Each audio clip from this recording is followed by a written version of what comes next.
A laddu is a laddu. Well, not exactly. Especially if it's a Tirumala laddu. How they got into milk production and how they could supply this kind of quantity to TTD, which is huge. Tamil Nadu, this particular dairy, AR Dairy, sells their milk under the brand name Raj Milk. It was suspected to be adulterated on testing for aroma and taste. NDDB report concluded that all the samples that were sent to them have vegetable and animal-based fat adulteries, including lard.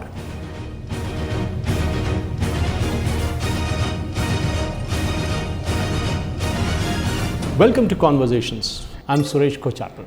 A laddu is a laddu. Well, not exactly. Especially if it's a Tirumala laddu. Before we get into this story, I request you to subscribe our channel, like, and of course, click the bell icon for notifications. We all know what happened at Tirumala. We all go there for darshan. Now let's come back to what happened with the Tirumala laddu. It is a very precious thing for all of us. We all know this. The prasadam at Tirumala is something very, very special for every devotee who looks forward to it, either when they have visited Tirumala personally, stood in the line and got that prasadam, or they sought blessings from there on, or from someone who has visited the hill shrine and wants to give the prasadam to you. The aroma that wafts from the laddu is something that cannot be explained. It has to be felt. It has to be tasted. It goes beyond devotion. But now, all that is under a cloud. The Srivari laddu, as we know it, is the most venerated Mahaprasadam offered to the devotees who are visiting Tirumala. Made from Bengal gram, clarified butter or cow ghee, sugar, cashew nuts, raisins, and of course almonds. All these are a part of what goes into making the Tirumala laddu. All laddus are cooked within the temple kitchen called Podu or Pottu as it's called. The Tirumala Tirupati Devasthanam, which manages not just the temple but also the Tirumala town, opened another bundi Pottu next to the main entrance, main temple complex a few years ago, to cater to the additional demand that was coming in from a huge number of devotees who turn up for darshan every day. In fact, over 600 Vaishnavite Brahmins work in these kitchens round the clock to make these laddus. And we are not talking small numbers. An 85,000 litre ghee tank has been set up very close to the main temple complex to collect the ghee that comes from the vendors. The practice of offering laddus to Lord Venkateshwara Swami at Tirumala began long time back, way back in 1715, to be precise, on 2nd of August 1715. The spiritual prominence of the laddu increased over the years, and the Tirumala laddu has acquired an iconic status. The Tirumala Tirupati Devasthanam obtained a patent for the Tirumala laddus, or Tirupati laddus as we can call them, under the foodstuff category of geographical indication, or what we call the GI tag. In fact, 4 different types of laddus are made at Tirumala. Let's look at each one of them. The small or free laddu of 25 grams are offered to devotees as prasadam after the darshan of Lord Venkateshwara Swami. And in fact, this is one thing that is there for every devotee, but there is something beyond it. There is a praktam. This laddu weighs between 150 to 170 grams and is sold at 50 rupees to devotees who stand in a line to buy it. Then of course there is the Kalyanotsavam laddu, the biggest laddu, which weighs about 700 grams and is offered free to select Arjita Sevas, devotees who come for these Arjita Sevas, who partake in it. It is also sold at the counter sometimes to devotees at 250 rupees per laddu. The 4th one is called the Asthana laddu. This is only for internal distribution and not for sale. So we've seen how 4 different types of laddus are offered to the devotees who come to worship Lord Venkateshwara Swami in Tirumala. In fact, 3.5 lakh laddus are prepared and distributed to devotees in Tirumala every day. Huge numbers, 3.5 lakh laddus. The Tirumala Tirupati Devasthanam also prepares 7,000 Kalyanotsavam laddus apart from this every day. Numbers are outstanding, numbers are astounding. A total of 12 to 13 crore laddus are sold by Tirumala Tirupati Devasthanam annually. The TTD earns more than 500 crore through the sale of laddus. 5 100 crores. Ghee is the most important raw material as it impacts the overall quality, taste and texture, and of course the shelf life of the laddus. And that is why TTD takes absolute precaution in ensuring that they get the best ghee, that is the cow ghee. TTD in fact procures the cow ghee with Agmark special grants at the rate of around 320 to 400 rupees, sometimes to 415 rupees a litre. Now you might wonder why you don't get that kind of cost when you go and buy ghee from a nearby shop. Well, that is because it's a game of volumes. TTD, the Tirumala Tirupati Devasthanam, consumes 16,000 kilos of ghee, cow ghee, every day to make 3.5 lakh laddus every day.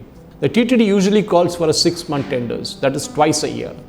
And the quantity that the vendor is supposed to sell, hold your breath, around 36 lakh tons or 5 to 6 lakh tons per month. The TTD spends close to 250 crore annually to procure ghee for this purpose. For a long time at Tirumala Tirupati Devasthanam's Tirumala temple, Nandini ghee made by the Karnataka Milk Marketing Federation used to supply the ghee to TTD. A year ago, KMFF had to increase the amount and is paying more to procure milk from various cooperatives and farmers within Karnataka. That spiked up the cost of ghee, and KMFF found themselves outpriced from the TTD bid. They decided not to participate in this bids.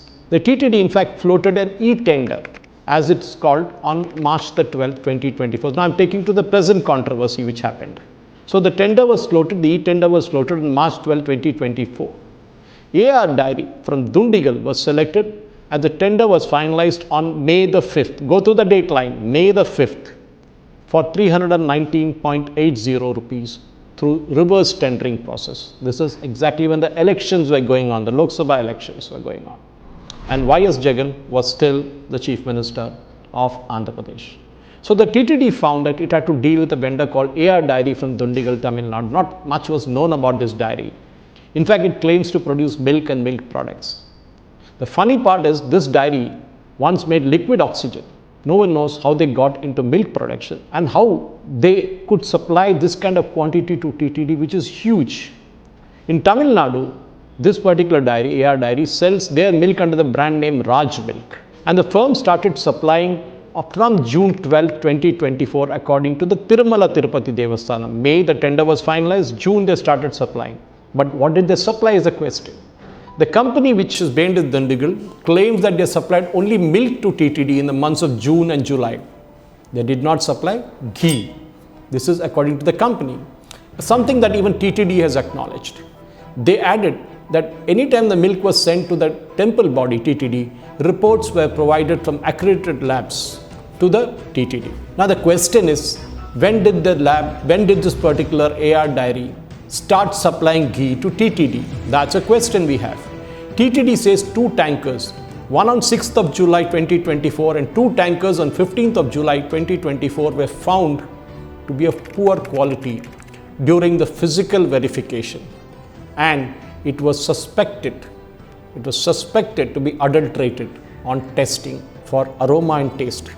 This is a process called sensory testing, and actually it is, the people are trained for it, some people in various labs. They can test, they can smell the ghee and say whether it's actually adulterated or not, like the way our grandmothers used to do it.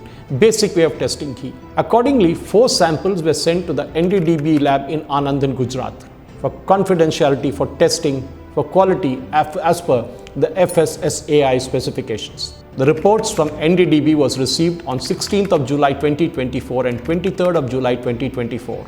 The TTD report states that the NDDB report concluded that all the samples that were sent to them have vegetable and animal-based fat adulterants, including lard. Now this is the NDDB report, which is a very, very reliable lab of the Government of India, of course a part of the National Dairy Development Board. It concluded that samples have vegetable and animal-based fat adulterants, including lard, and this is what the report said. The adulterated cow ghee tankers that was being supplied to the TTD by the AR Dairy were sent back by the TTD. They said, we don't want them because they are adulterated. This is happening in July, by the way. We are in September now. So basically, August, September, 2 months or rather 3 months took place in between all that. So accordingly, a show cause notice was issued to AR Dairy Private Limited on 22nd July, 23rd July, and of course 27th July 2024. And the report, this is said in the report submitted by the TTD Executive Officer Shamala Rao to the government of Andhra Pradesh. In total, 14 samples were tested and rejected in 2022 based on parameters other than adulteration.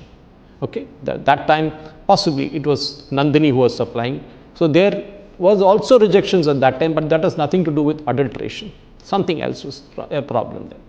As for the tender conditions, facility outside an NABL accredited lab could have been utilized for adulteration testing, but it was never done. The suppliers took advantage of this poor quality control system at Tirumala Tirupati Devasthanam, including lack of testing equipment and adulteration. Despite the huge quantity of milk and ghee they were buying, TTD did not have the right kind of labs for it. TTD did not even send the ghee samples to outside labs for testing. Why they didn't do it? Well, you can guess why it was not done. When the government starts running temples, this is what happens. When politicians start sitting on temple boards, this is what happens. As a result, small vendors like AR Dairy started quoting very low unviable rates, which are between 320 per kilo and 411 rupees per kilo. We know, it's a common knowledge that no one can supply pure ghee at these rates. Something was being done to keep that cost low. Now TTD has decided to set up a state-of-the-art testing facility at Tirumala. Soon, the National Dairy Development Board has offered to set up a testing facility, and by donating the equipment worth about 75 lakh rupees to the Tirumala Tirupati Devasthanam. Now this issue must have cooled down for the present, but the question is, the bigger question is, what about the quality of milk and ghee and other ingredients supplied to other temples in India, especially down south? Temples like Guruvayur and Shabarimala. Shabarimala especially, huge rush at that time during the Mandala Kala. Who does the quality control testing in our temples, most of which are controlled by the government and the ruling party members who sit on the board of this? This is a question that we need to ask. If prasadam goes beyond just faith, it's about the sanctity of the offering and the health of the devotees. That's the most important thing. Ladies and gentlemen, we need to ask ourselves this question, and definitely we need answers. It is not just about Tirumala Laddu, it's beyond that. Thank you for watching. Jai Hind.